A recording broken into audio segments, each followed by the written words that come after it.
I'm Robert Works, and I'm from Independence, Kentucky, which is in northern Kentucky, and I'm a Fulbright research grantee to Colombia.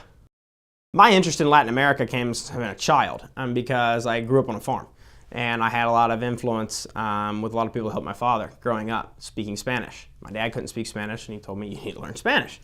So that's kind of the beginning process, and I kind of attribute that all to growing up on the farm. Now the Fulbright program specifically, I was very interested because it's through the State Department, and I have an interest in actually becoming possibly a diplomat. And that's really my main focus, to go into politics, to work for the actual State Department after all this process unfolds, and possibly work my way up through foreign service. My host institution is the Universidad de los Andes, which is the University of the Andes in Bogota. It's a very elite institution. It's relatively big, I think the enrollment's around 9,000 or so students. For Colombia, it's relatively big. It's a private school, and it was the first political science program in South America, I believe, but definitely in Colombia.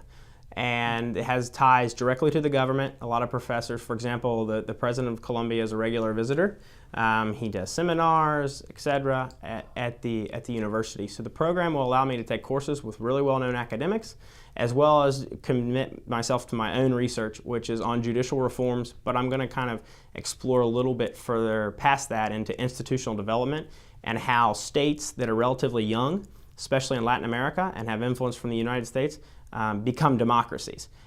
When you're being listed in the top 10, in many cases, or at least top 15, on a list with schools like Harvard and Yale and Cornell, and you're passing schools like MIT and Notre Dame, and a lot of great schools, a lot of great academic institutions, it gives you a sense of pride. And the Fulbright program and the Fulbright process is not an easy process. And I think it shows that our students at the very top can compete with the best students in the nation.